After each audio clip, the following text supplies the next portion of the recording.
भारतीय संविधान स्वीकृती दिनानिमित्त पनवेल तालुका आणि शहर भारतीय जनता पक्षाच्या मध्यवर्ती कार्यालयात बुधवारी संविधान दिन उत्साहात आणि अभिमानाने साजरा करण्यात आला।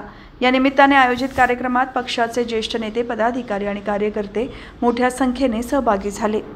कार्यक्रमास भाजपचे राज्य परिषद सदस्य अरुणशेठ भगत, जिल्हा उपाध्यक्ष प्रल्हाद केणी, पनवेल पूर्व मंडळाचे माजी अध्यक्ष भूपेंद्र पाटील, अनेश ढवळे, अंकुश पाटील यांच्यासह अनेक पदाधिकारी उपस्थित होते। कार्यक्रमाची सुरुवात भारतरत्न डॉ. बाबासाहेब आंबेडकर यांच्या प्रतिमेस पुष्पहार अर्पण करून अभिवादन करण्यात आले।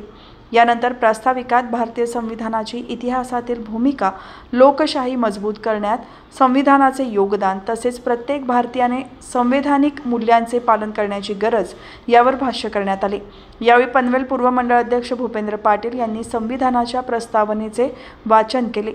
लोकशाही, न्याय, समता, स्वातंत्र्य आणि बंधुता या मूलभूत मूल्यांचे महत्त्व त्यांनी उपस्थितांना पटवून दिले। संविधान हे आपल्या राष्ट्राचे मार्गदर्शक तत्व असून प्रत्येक नागरिकाने त्यातील मूल्यांचा दैनंदिन जीवनात अंगीकार करणे ही काळाची गरज आहे, असे प्रतिपादन त्यांनी केले।